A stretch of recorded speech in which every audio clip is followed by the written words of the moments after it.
An 18-year-old mystery will finally be answered with the launch of the Harbinger DLC for Sins of a Solar Empire 2, dropping on September 3rd. And with it, perhaps we can definitively say Sins of a Solar Empire 2 is a worthy sequel that has added something new that significantly pushed the series forward. If you've played the very first Sins of a Solar Empire, you would be familiar with the Vasari faction, an alien race that appeared out of nowhere and threw a spanner in the human corner of the galaxy. The Tech, or TEC, are your usual human coalition government, and the Advent are a human psychic cybernetic offshoot of humans. The Wasari was surprisingly not the biggest baddie in the galaxy, since they themselves were on the run from a greater threat that has taken over their worlds. It is said that one by one, each Vasari world went dark. The Vasari are essentially space nomads, always on the run from the looming threat of this mysterious alien race no one knew about. And with the reveal of this new DLC, this mysterious faction has a name, the Eidolon, who supposedly works very differently from the three other factions. Sins of a Solar Empire is a pretty unique RTS that is a hybrid with a 4X game, which means it has pretty unique factions with unique abilities and ways they play, much more asymmetric. That's always been a staple from the very first Sins. But the Eidolon is a bit of a gambit. Ironclad, the devs of the series aren't playing it safe. The Adelon are not a faction that is based on how other factions work. They aren't about planet colonization, trade, or culture, or expanding their empire of planet. No, none of those things. They are a subversive faction that is centered around corrupting the galaxy for their own advancement. Corruption is a big thing for the Eidolon. They shroud a planet with it, and once it falls completely to corruption, the Eidolon expands the upgrades of that planet. Corruption is used in combat as well, as it makes the Eidolon ships a lot more stronger in offense, but as the corruption increases, their ships also get a reduction in hull points. Interesting. Sort of making them like glass cannons, extremely powerful but fragile at the peak of their power. But that doesn't make them weak. They apparently can refuse to die. If the ships have high corruption, they may go on fighting. Yes, and I know exactly what you're thinking about. Space zombies in the form of ships. These Eidolon are also sneaky, using cloaking technology, making them an excellent choice for using hit and run tactics. They also have a natural advantage over the Vasari, allowing them to mind control Vasari ships and driving them to madness to friendly fire on their own Vasari ships. Now, we don't know a lot more about the Eidolon. Ironclad and Stardock are keeping them under wraps for a little bit. Hopefully, they will share a lot more closer to the release date. But there's been a lot of speculation and some pretty big questions about how the Eidolon will be implemented in the game.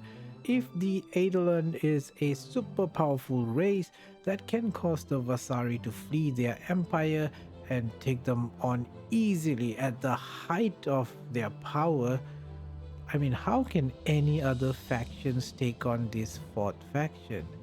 In multiplayer, will the Eidolon be playable just by a single person in a sort of scenario style map? Imagine everyone playing as the Eidolon and we get the Eidolon versus Eidolon action. That would be rather silly lore-wise.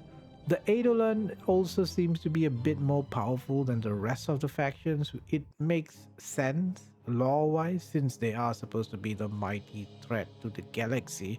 But how will balance be handled? My guess is that they'll be a bit of a glass cannon type faction, just like how their ships behave, which will require much more micro, a little bit more care in handling them.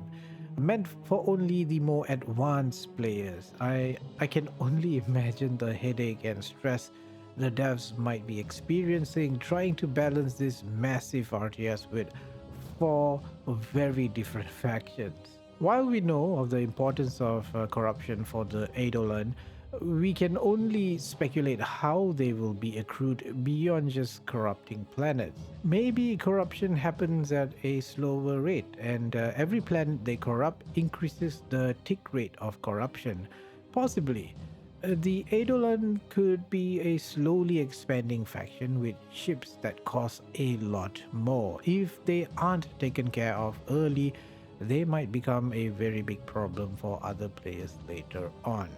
But what is clear is that this is a major shakeup to the core gameplay of Sins of a Solar Empire 2. Adding this faction will mean every other faction will have to adapt to this new threat. And I have a feeling we've not seen everything about what this DLC brings. Also, other factions will have to be tweaked, and maybe it might not just be a balance update, they may even be receiving something new. Who knows? I think with the release of this DLC, Sins of a Solar Empire 2 does feel like a sequel that really brings something new to the series that's big. I think Sins 2 is a pretty great game, but was more of an iterative improvement over Sins of a Solar Empire Rebellion, at least in terms of mechanics. I would say technically it was impressive. I think it's one of the best looking space strategy games out there.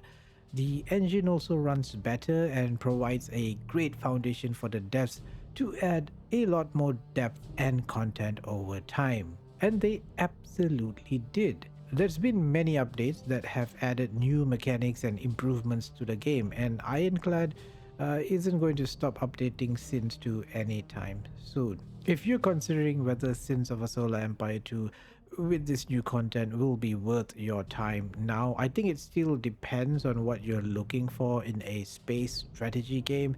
It still doesn't have a typical single player campaign yet. You have to think of it like a 4X game, like a game of Civ where you're playing a game in a predetermined or generated map. I do feel for newcomers or gamers considering this game though, because it can certainly feel intimidating.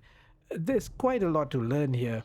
There's just so much variety and mechanics with the three factions, what more of fourth faction being added now. Sometimes, I do wish Sins 2 was a bit more accessible to new players, and because of that, I think it has stayed as a pretty niche strategy game. I just wish more people played this really amazing game. If you take your time, you can definitely learn it. Although this screen here, if you said, "What the heck is this?" the first time you saw it, I wouldn't blame you. The tech tree is perhaps the most intimidating thing about the game, because unlike a regular RTS, Sins 2 has two tech trees, civic and military research. I mean, look at this screen, it scrolls even more. There's just so much here that it's hard to learn what's right for you in the middle of a game. Sins of a Solar Empire 2 is definitely a slow burn game. You're going to take your time to learn it. So I suppose it's more like a 4X in that aspect. It still simplifies the 4X elements, but there's a lot here. The Harbinger DLC is available for pre-orders right now for $29.99. I'd recommend you to get the content pass instead, especially if you haven't got the rest of the DLCs. If you don't have Sins 2, definitely go for the premium edition, which comes with the content pass. That will give you all the existing and planned DLCs, which also includes the yet to be detailed Times of War single player campaign. Now that's what I'm really looking forward to, and perhaps I'll make another video about that one closer to when that's coming out. And I gotta be honest, I will be very surprised if Times of War was announced to be released later this year. I somehow feel like that won't be happening, although I will be pleasantly surprised if it did. Anyway, I do want to hear your thoughts, your theories about the new faction. How do you think they will be implemented and balanced in the game? I'm looking forward to your theories about the Eidolon. Also, anyone considering the game, do drop your questions below. I'll try to answer them, or someone else with way more hours in the game could help you out. As always, thanks for watching. I really appreciate it. Until next time, farewell, friends.